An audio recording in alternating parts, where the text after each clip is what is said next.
Selamat malam Mitra TV, luar biasa malam hari ini setelah jeda kita lebaran juga, dan akhirnya malam hari kita bisa berjumpa kembali bersama Rumah Sakit Ortopedi Profesor Dr.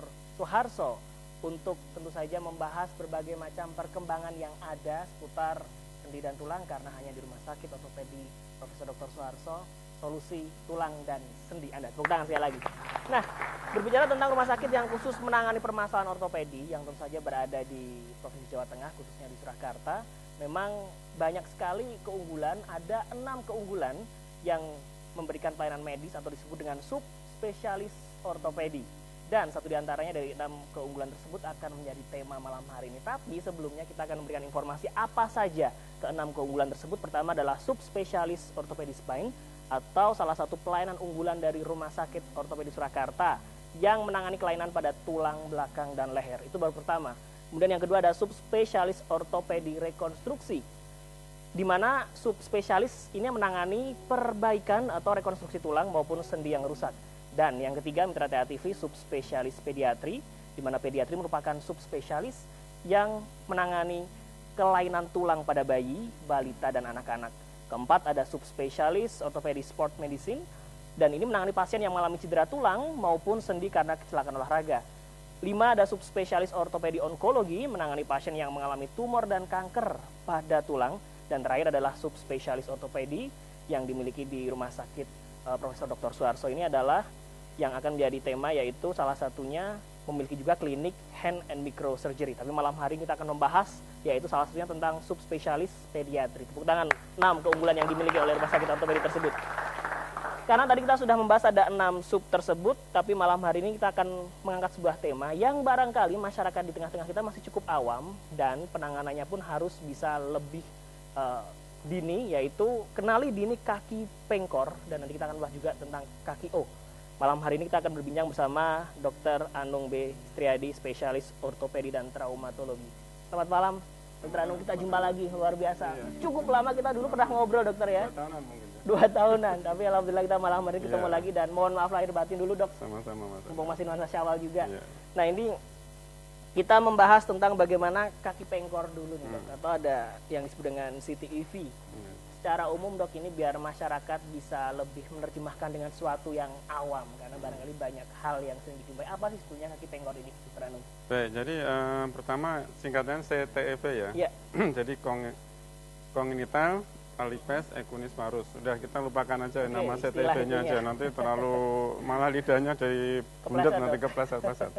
Jadi orang awam menyebutnya kaki pengkor. Iya, iya. Kaki pengkor sebenarnya merupakan kelainan yang paling banyak ya, kelainan pediatri ortopedi. Jadi kelainan pada kaki yang paling banyak yang dijumpai mestinya. Ada sekitar 1 dari 10.000 kelahiran hidup terjadi. Jadi cukup banyak, dan itu di seluruh dunia merupakan kelainan ortopedi yang paling banyak didapat. Kenyataannya memang kita lihat bahwa masyarakat pada umumnya belum terlalu tahu mengenai kaki pengkor ini. Sebenarnya kelainan gampang sekali dilihat. Jadi kalau kongenital, begitu bayi lahir jebret itu sudah kelihatan bentuk kakinya itu ya.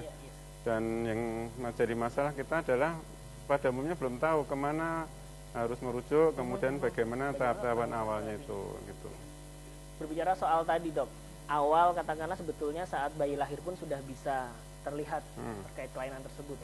Kalau kita berbicara tentang masyarakat yang umum saat ini, kalau dokter melihat juga dinamikanya seperti apa masyarakat ketika mengalami proses atau mengetahui ada kelainan tersebut, apakah masih dicoba dengan dengan yang tradisional kah, atau mungkin dengan cara cari tahu sendiri tanpa dengan medis, atau seperti apa dinamikanya? Jadi ada berapa ya mungkin yang belum wajib dimengerti oleh masyarakat. Bagi masyarakat yang awam, mereka umumnya nggak tahu mau diapain. Jadi biasanya pergi ke tukang pijat misalnya, dianggap bahwa kakinya seperti tanah liat ya, dengan dipijat-pijat tuh mungkin bisa jadi lurus. Kemudian bagi kita tenaga kesehatan juga ada yang belum paham. Mereka udah tahu kakinya itu ada kelainan, tapi oke lah, yang tahu biasanya oke lah, nanti merujuknya nanti kalau udah 3 bulan, karena udah agak cukup besar.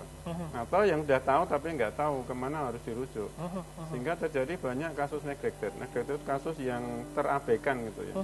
Terabaikan bisa karena tidak tahu, atau bisa tahu ini memang kelainan tapi nggak tahu kemana, atau tahu tapi merujuknya itu yang nggak terlambat. Mungkin kalau bisa dianukan sebenarnya kaki pengkor itu ini mungkin bisa digambarkan, dok. kalau begitu lahir kan Mas Ando bisa lihat ya. Iya, iya. Udah lahir kakinya gini udah tahu ini mesti kaki bengkok. Oh, kan? betul, betul. Jadi tidak terlalu sulit sebenarnya mendeteksi ini. Jadi kalau umumnya kalau dilihat dari samping bentuknya kan seperti kaki kuda gitu. Oke. Jadi Iya, jinjit. Kemudian kalau dilihat ke depan, dari depan itu kakinya mengarah ke dalam dan melengkung begini. Nah ini sebenarnya sudah merupakan tanda awal dari suatu kaki bengkok. Jadi lahir karena kongenital itu kan kelainan yang pada saat lahir sudah diketahui. Ini sudah langsung kelihatan seperti ini. Jadi kalau seperti ini seharusnya dalam waktu minggu pertama sudah harus mendapatkan penanganan.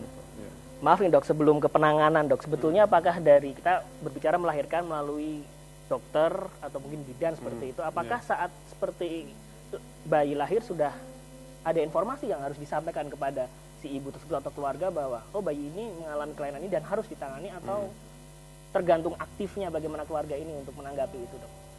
Ya, saya kira memang menjadi tanggung jawab kita ya, tenaga kesehatan itu untuk menjelaskan bahwa kalau ini memang ada kelainan, kemudian kelainan ini sebaiknya diterapi sejak awal, dan kalau diterapi sejak awal hampir 95% itu berhasil dengan baik.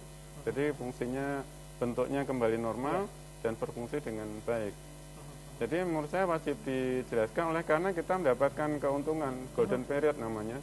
Dalam 1 minggu pertama itu waktu yang sangat bagus untuk dilakukan terapi. Jadi bagus sekali kalau ada hasilnya. Misalnya kalau pengagipan pada minggu pertama hanya 2 kali, mungkin di atas itu bisa menjadi 6 kali, atau bisa jadi menjadi 12 kali.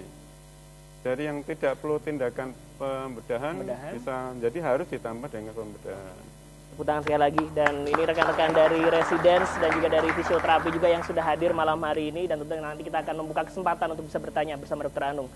Dok, kita masuk ke penanganan barangkali dok. Saat akhirnya tadi pasien atau keluarga yang mengetahui bahwa buah hatinya mengalami kelainan seperti ini, apa yang harus dia lakukan?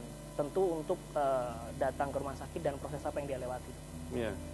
Jadi tadi waktu yang paling baik golden period adalah 1 minggu.